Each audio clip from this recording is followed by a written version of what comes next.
Hi, everyone, and welcome to another edition of the 97 UX Things podcast. Dan Berlin here, your host and book editor. I'm joined this week by William Ntim, who wrote the chapter Don't Perform Competitive Analysis Before Ideating. Welcome, William. Thank you, Dan. It's a pleasure to be here. Thanks for joining the podcast. Can you please tell us a little bit about yourself? Yes, my name is William Ntim. I was actually born and raised in West Africa, Ghana, and I migrated or emigrated into the United States in 2009 at 19 years old. And I have my major was in multimedia design, but then it evolved, over time into what I now do as a senior UX designer. And it's been about 10 years so far in the industry. But I'm based in Austin, Texas, and currently a senior UX designer at PayPal. Gotcha. Can you tell us a little bit more about that transition between multimedia to UX? What helped with that transition? Yeah, so honestly, the college course was set up beautifully, in my opinion, because the primary focus was on 3D animation, which was pretty cool. But then it did have supporting courses such as Photoshop, which is graphic design, so a focus on graphic visual design, as well as sound, audio, Hmm. and then video, and then 3D animation, plus web design and development. Yeah. So that was an incredible variety of just multimedia or just medium to really consume and delve into, and I think that helped develop my passion for all things just communication, right? Digital media, Mm-hmm. which has been useful in UX design because you're designing for multiple devices. Right, right. Great. And can you dig in a little bit more about your UX journey? So you mentioned discovering it in those courses, but can you tell us about your UX journey and how you wound up where you are today? Yeah. So, so my first job was I was a graphic designer intern at the college that I went to, Lone Star College in Houston, Texas. And then I got my first real job as a graphic designer at a local Yellow Pages publishing company. Hmm, So, yeah, it nice. was crazy. They still exist for some reason, but so that was my first real job, and it was a nice promotion, a good hourly rate. I was really excited for it, but because I took web development, which we now would call that front end development, right? So because I really didn't do a lot of back end MySQL. I just focused on the front end Sure. side, the design, the beauty of it, Java, JavaScript, etc. So I got into this role as a graphic designer. And while in this role, I was able to convince the owner. I mean, it was a small local company, but they were making, multi-million dollars. So I told the CEO, I was like, hey, I know how to build websites. We can leverage the current customer base, who are businesses, local businesses in that particular city, and offer web services to them. So it took me about 3 months of convincing her. I got a raise or a bump to promotion to senior web developer for the company. And Mm-hmm. then at that point, I started building the website. So I'm doing the WordPress, PHP side, the back end of it, as well as the design of it. That to me was when I really started kind of forming my passion around which side of the process I want to be really focused in on, right? Because the Yep. development was just, I mean, I enjoyed it, but that wasn't my passion. I was Right. always going back to the fonts and to the space and the margin, the pattern, and how that experience really generated sales, what it looked like on mobile, different devices.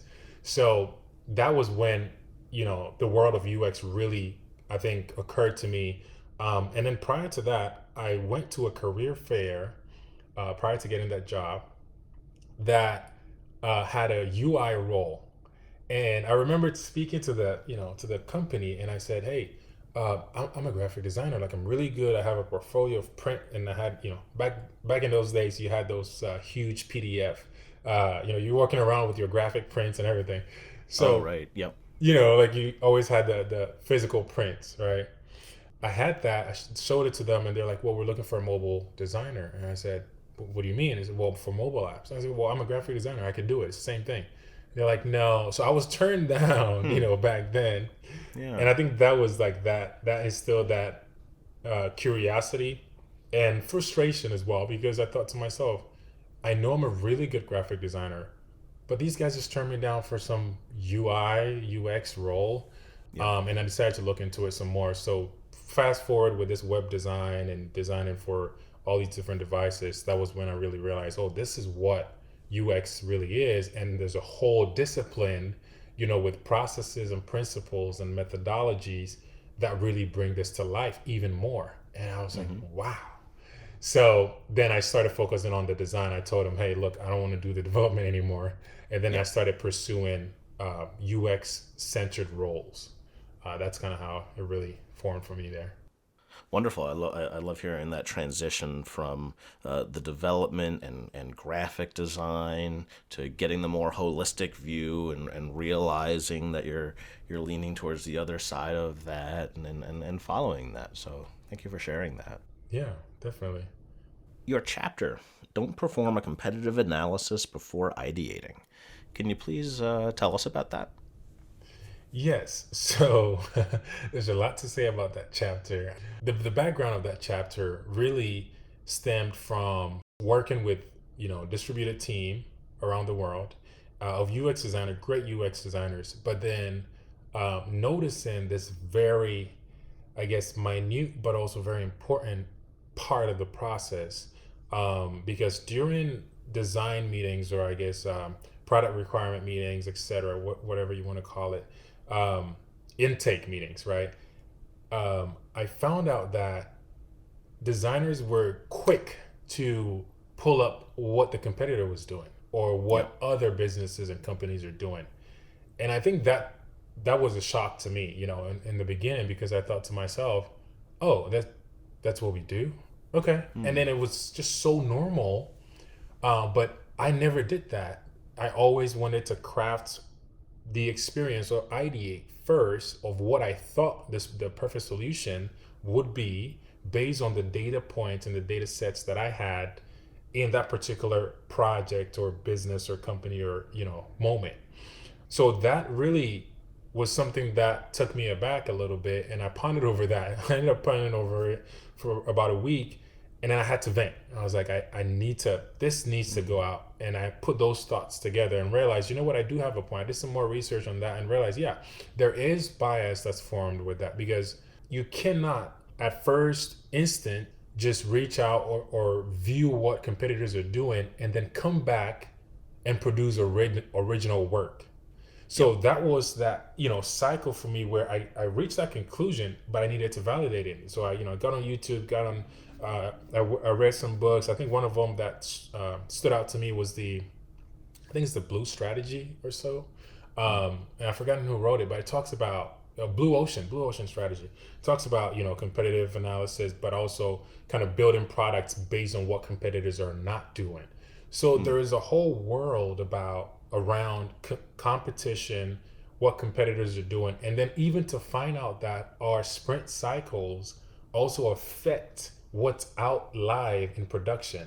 So Hmm. if we're looking at what Amazon or these other competitors are doing, well, that was 6 months ago work estimatedly, right? So now Right. if we try to build that and develop that, we're actually going to be 6 months behind, because they're already working on something now that's set to come out, pretty soon, Absolutely. etc. So you're always going to be one step back, and I think that was important for me to highlight and just break it down. Hey guys, this is what we're missing when we are quick to look at what the competitors are doing. Like, we're going to do that in the next step, but right now let's get our notebooks, whiteboards, let's ideate, let's brainstorm whatever we need to do to collect that fresh data, or Hmm. not even data, fresh ideas, and let's just seal that. Now let's see what other people are doing, and then it helps you validate what you're working on or what ideas you had. And that has been so helpful for me, honestly, in my Hmm. career so far, because I will put down ideas that I think will work based on research and all of that information I have concerning the project, and then perform competitive analysis only to find out that, oh wow, one, either competitors are doing the same thing, so that validates the idea, or competitors are doing something completely different that is not working. So then you realize that you have gold. You have something that's going to be even more effective than what's out there without any bias. Do you have a specific steps that you take when you do that? Is there a methodology that you take when doing that next step and comparing what's out there to what you've ideated? Yeah, so I would say competitive analysis as a methodology itself is what I perform. But before I do that, I ideate or sketch with very little intrusion, even from team members. Hmm. So it might be a little extreme, but what I do, I would actually tell my team members, okay, I got the PRD, I got the project requirements, and give me some time to collect my thoughts. I would actually step away if I need to. Back in the days pre-COVID, when we were in the office, I would actually step into one of the whiteboard rooms and just map out what I think, how I understand the ask, and also how I see the solutions or possible solutions working, and then come back and have that brainstorming session. Because with cognitive bias, you're looking at bias not just from competitive analysis, but also from your team members, from the same people you're going to be working with. But you have to make sure that you're being original with your thoughts. If every team member can protect their thoughts, you're going to end up having a collective of just incredible thoughts. It's still possible in brainstorming sessions where everybody's just spewing ideas. That still works. But the thing is, there's still going to be that cognitive bias, which comes in from different angles. Because now you say something, it might trigger an idea from me, but the initial thought that I would have had without your influence is now either gone, with the wind, and I may never be able to get that back. So protecting my original thoughts is like the first step, and then the next step is competitive analysis. Okay, well, the next step is actually opening it up to the team members. So collecting team members' thoughts, which are also supposedly protected. So it's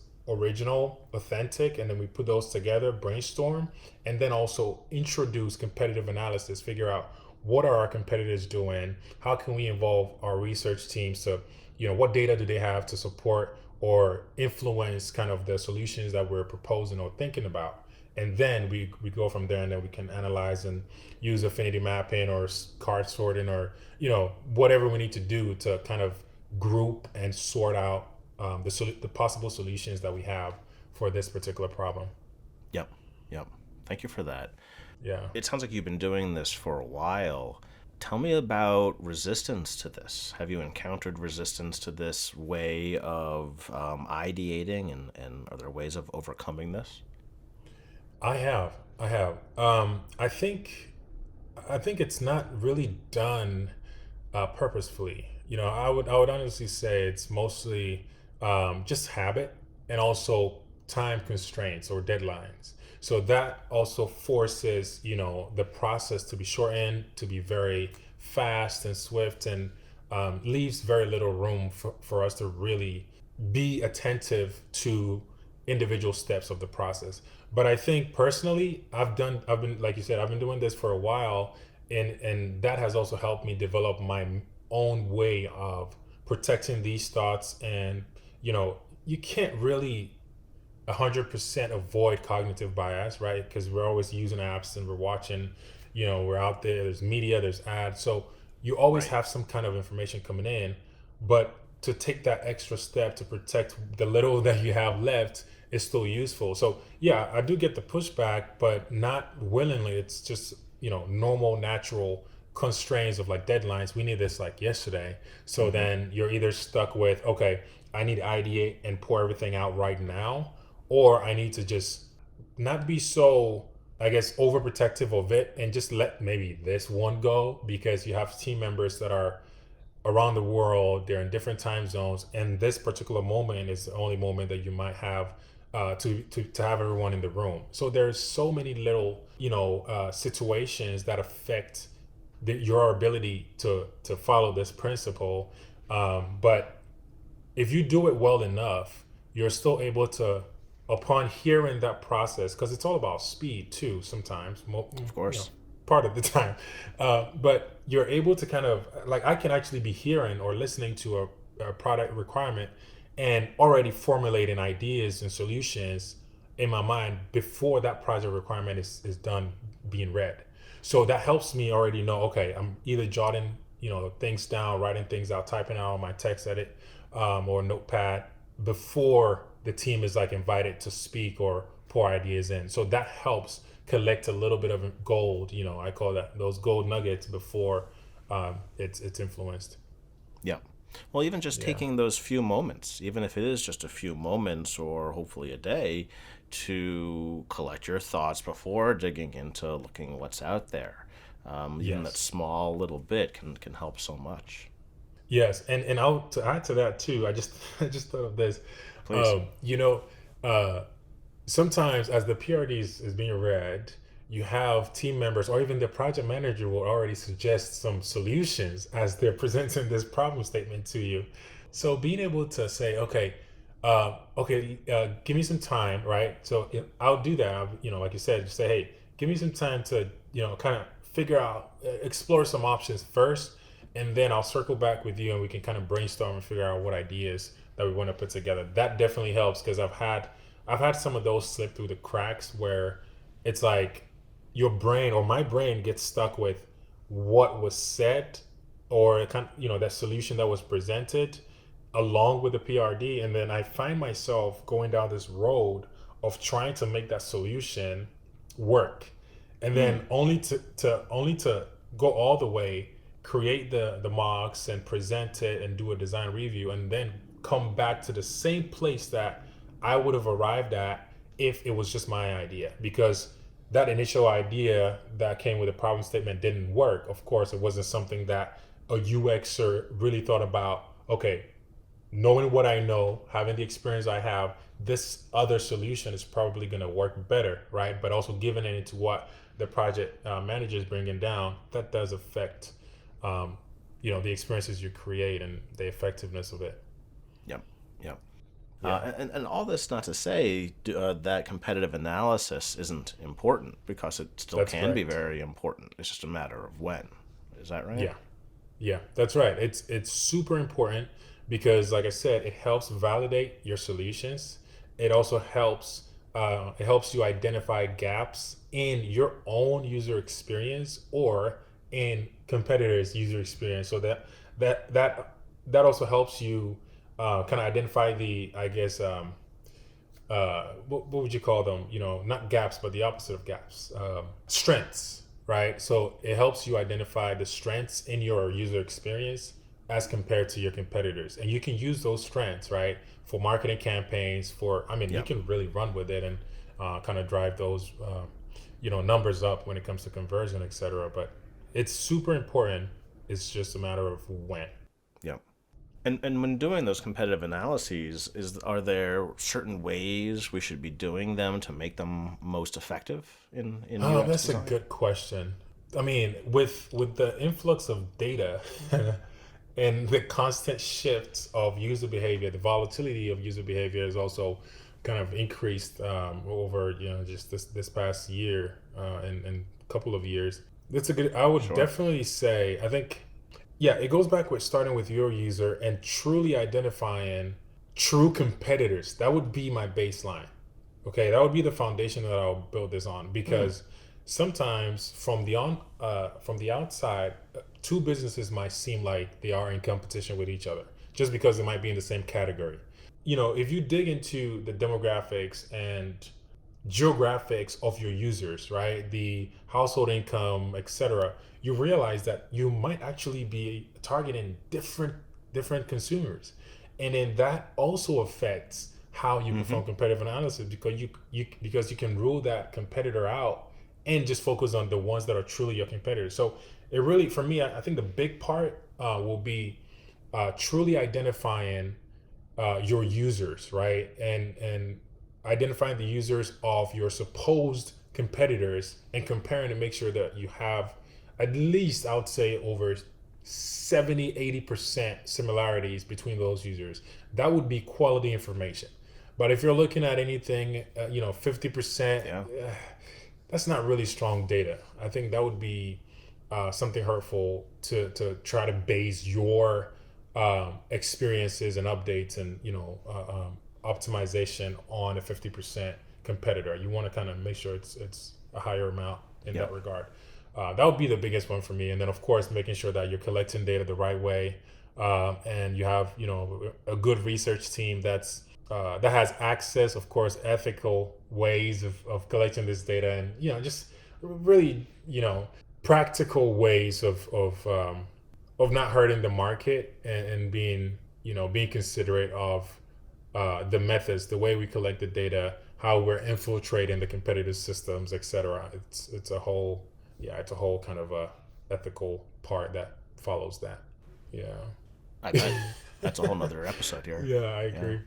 So, William, this has been a wonderful conversation about making sure to get your ideation out before doing competitive analysis. Was there anything else you were hoping to convey to folks here today about your Yeah, chapter? so I would say definitely paying attention, not just competitive analysis, but paying attention to every step of the user experience process, design thinking, just our process of taking a problem statement and then collecting data, obtaining data, synthesizing, and then ideating, et cetera, all the way to production and shipping, right?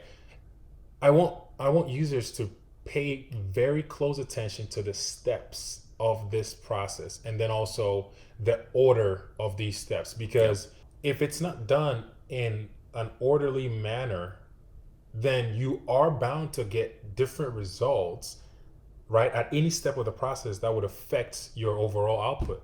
So that's an important thing, the order of the steps, and then also the steps itself, right? And then lastly, why we do every step. I think it's important for users to understand, why do we even ideate, why do we brainstorm, why do we bring the teams together, why do we do competitive analysis, research. Understand why each of these processes are in place to arrive at the outcomes that we're looking for. And once you do that, it helps you perform or create experiences just naturally, because even if you have tight deadlines, you're still able to kind of either perform certain steps faster or shrink certain steps together, but you're looking at the underlying value throughout each part of the process to get out to produce that overall perfect, well, it's never going to be perfect, but that maximal output Yeah. in the end. So yeah, that's all I got. And if we are mindful about those steps, similar to the conversation we've been having here, we can find ways to eliminate Exactly. bias at each step. Whether it's at the competitive analysis step or the user interviews step, there's always ways to be doing this for sure. Exactly. Beautifully said. So, thank you for all of this. In our last segment here, we like getting a career tip, whether it's for folks breaking into the field or for folks who have lots of experience. Do you have a I career tip for do. our listeners? I would say, and I'm not sure if this has been said before, but I would say be truly passionate about helping people through your work as a UX designer or UX professional, because the passion is what's Hmm. going to carry you through the ups and downs of our discipline.